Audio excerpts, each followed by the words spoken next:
Hi, I'm State Senator Joe Markley.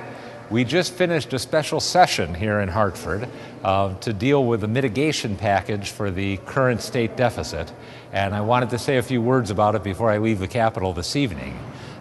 There was a compromise plan prepared over the course of the last week or 10 days involving the leadership and members of the Appropriations Committee. And we've been presented bits and pieces of it recently, and finally came in and saw the whole plan in its entirety today. There was broad support for this plan from both parties. However, I was one of three people in the state Senate that opposed it, along with my good friend Len Suzio and Senator Tony Guglielmo. In the House, Rob Sampson, who many of you also know from Wolcott, was a no vote, along with Penny Bacchiacchi in the Republican caucus and Roberta Willis, a Democrat from Salisbury.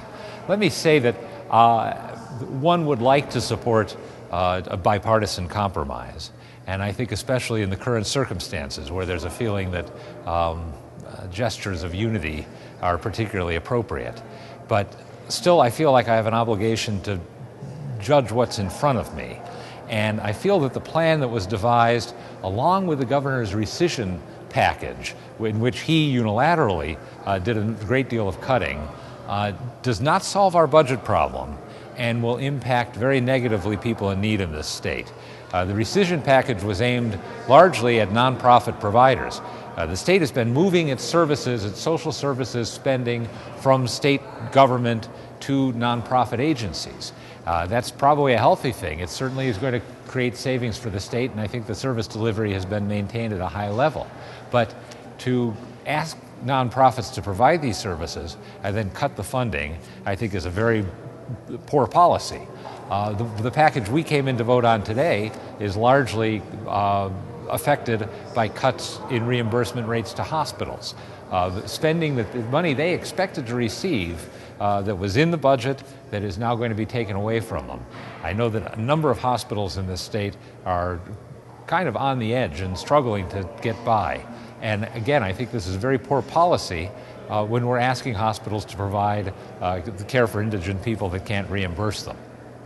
There were further cuts that involved one part was to move money for stem cell research out of the general fund, $10 million, and bond it. I think anything that bonds effectively current expenses is a very bad idea. Another thing I didn't like was a range of cuts to magnet schools, who had been, again, charter schools that had been promised the money. Some town reimbursement was affected, only a little bit so far, and a number of different types of aid to the blind and the disabled. Now, I think that if you follow me, you know that I'm as anxious to cut government spending as anybody. And in the context of a larger package and a restructuring of government, I could support those kinds of cuts. But when you're simply cutting and starting out by cutting people in need without addressing underlying issues, I think we're making a mistake. If you ask me for alternative cuts, I'd point to something that was just in the news today. The fact that in the university system here, we have 29 different press people earning over $2 million between UConn and the state colleges and the community colleges, not even counting a new vice president at UConn for public affairs, who will be paid nearly $250,000. These cuts seem obvious to me. And I think anybody would prefer to see positions like that eliminated rather than have aid to the blind or the disabled cut. So regretfully, despite the work that went into it and the support that members of my own caucus gave to it, I was not able to support it. I think the sooner that we face the fact that we need structural change, the fewer of these painful cuts we're going to make. But the cuts are going to come because events are going to force it. We're going into very difficult times, I believe.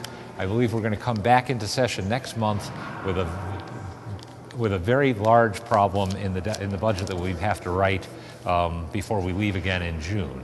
And I will do my best to find savings and to try to oppose any attempt to increase taxes or to increase bonding. Thank you very much for your attention. Have a Merry Christmas and Happy Holidays and a Happy New Year.